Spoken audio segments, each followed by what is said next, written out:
Hello everyone, this is Venus Community again. Before po ang lahat, may kalab shoutout po sa lahat na nanonood ng vlog natin or live. Ayan, and bigyan lang po natin ng kunting reaction po yung nababasa po natin sa comment section sa live ni Dr. Love. Ayan, it's si Fanatic Strikes again. Akala ko nagbago na po sila, pero hanggang ngayon, silusa pa rin po at ngayon po, talagang ini-issuean na naman po nila yung beneficiary ni Kalingap Edo. Pambihira, di ba po?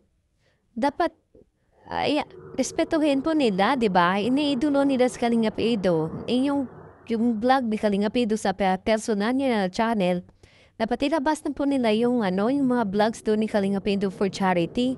Huwag nilang silusan at bigyan ng issue kasi yun po ang nakakasira eh. Lalo na kay Arjen, di ba? Sayang po si Arjen. Ang ginawa nila, pinagsisilusan nila at bintangan lang po ano-ano, gumawa sila ng kwento. Ano nangyari? Umalis si Arjen. Baka yun din pang mangyayari sa ibang mga beneficiary ni Kalingap Edo kung matuloy-tuloy po ito at hindi po sila masaway. Kundi respeto naman po, di ba? Sa iniidugo nyo.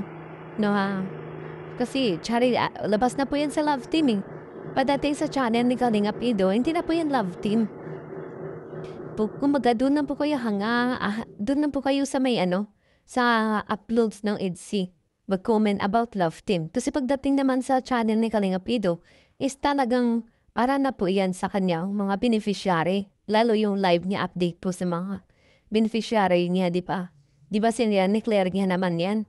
At di ba yun nga, at paano tingnan paano po guys, papakita ko sa inyo po yung mga comment doon. Marami pa po itong dalawa lang po talaga na screenshot ko. At ito pong pagtunay na sinasabi ni Desla Balahura. Hindi po guys kasi kahit sa FB page ng Reyna's Community, patuloy po nilang nilalait doon si Reyna. Si Reyna nga po iniwas na po sa social media. Hindi na po pinapakita para maiwasan po ng bata na malalait dito kasi nga po talagang grabe po sila, napakaselosa, obsessed, hindi maintindihan bakit ganun sila. Para maapo na po nila, di ba? Tapos hindi pa sila, hindi nila maamin-amin na nang babalahura sila, nang baba sila, di ba po? At may mga ebidensya naman, di ba?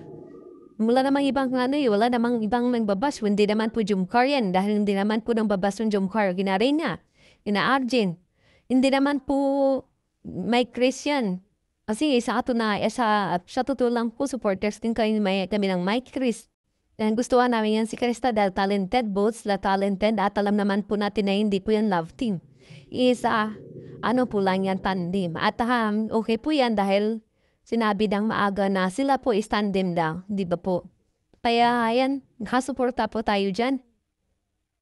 At yun nga po, yung EDC, grabe po. Grabe po talaga yung obsession. Dahil sa pagiging obsessed nila sa LT.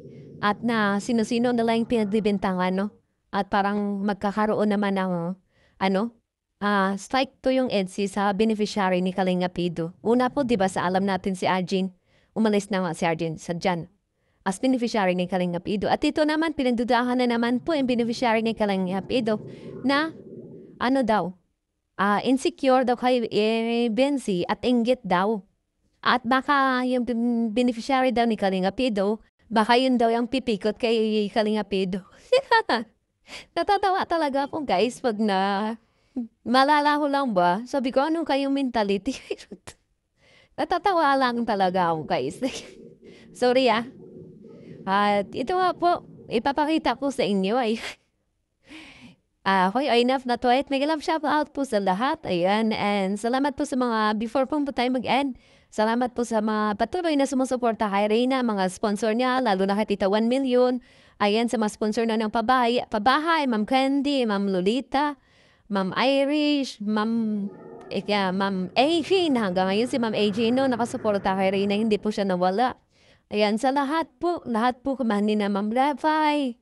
Hindi ko man ma-mention lahat, pero talagang maraming salamat po. Ayan, Ma'am Messi, ayan, mga sponsor po ng Reyna's Communities na Ma'am Messi, Ma'am Levi,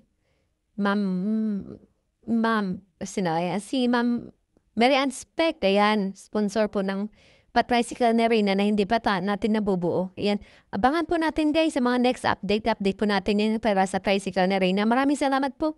At dito muna ay separate update po natin yan. Ayan, maraming salamat po. Please support po. Ayan. Kaya subscribe, like, and share po ng ano natin, channel natin. At para mas makatulong po tayo sa mga off-cam po natin na tinutulungan. At isa din po yan si Reyna. Ayan. Maraming salamat po. God bless us all and I love you all.